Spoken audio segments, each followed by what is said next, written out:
Welcome to the weekly devotion at St Paul Lutheran Church, E Lansing. I want to warmly welcome everybody here.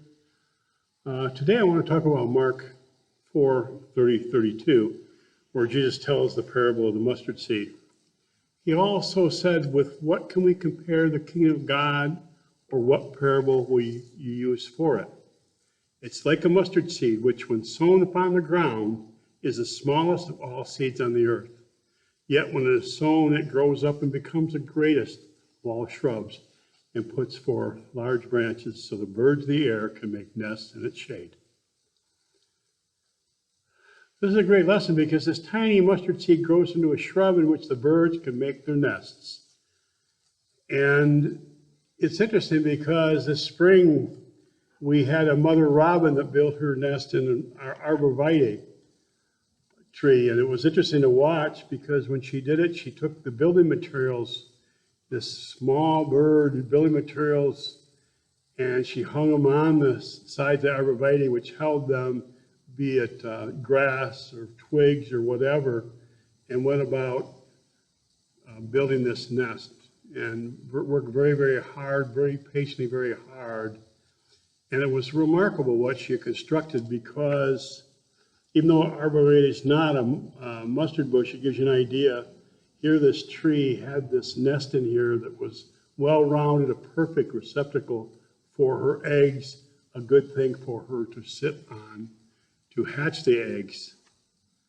And so not only do we have the wonder of the robin building her nest, but also then we saw not only she weave together the materials, but we saw that she would be there through all kinds of weather, but then she'd constantly then, when the eggs hatched, she'd come and she'd feed the young ones.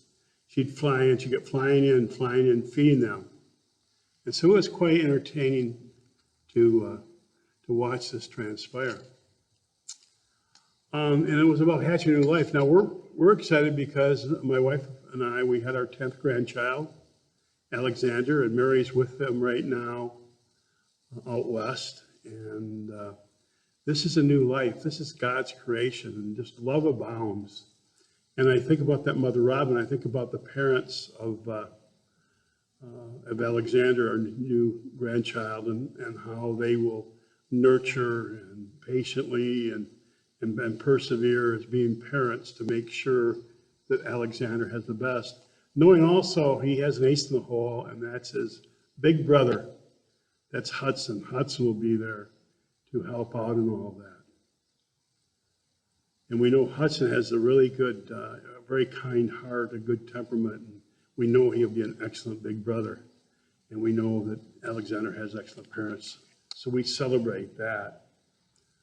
But watching the nest after they left the nest, because the birds get the point, it was fun to watch them stick their heads up, and then they didn't just fly out of the nest, they flied onto part of the arborvitae and just kind of were not really sure they wanted to leave the nest, but maybe perhaps like teenagers or others, they finally said, okay, well, I'm getting no direction here, and they indeed leave the nest.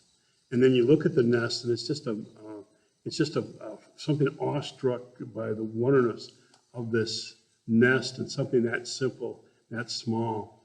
The skills it took to make that together from instinct and the perseverance the robins had and the resourcefulness.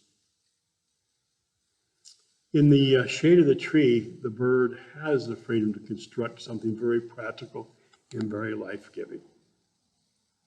And it's Father's Day, so I should mention, I refer to the mother robin, but the father robin helped in some of those duties also. So it was amazing to see them work together to make sure the little ones are going to be successful in their life. And I say, perhaps this is what it is like for us to live in God's kingdom, because through Jesus we are given the freedom to use our gifts to make practical, life-giving things. We can build our houses, our neighborhoods, our towns, our families, and also a relationship. We also can create art and music. We can have friendships and relationships and promises. But in the shade of grace, we're given space to thrive, not simply for our sake, but for the sake of the world.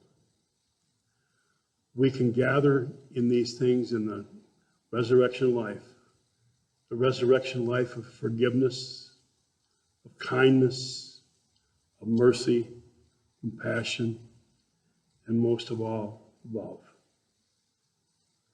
So woven together, these acts of faith lead us to hope, and hope is always a cradle for new life. So we celebrate always new life. And we celebrate the gift of God's Son, Jesus Christ, so that we would have eternal life. And our loved ones also can have eternal life.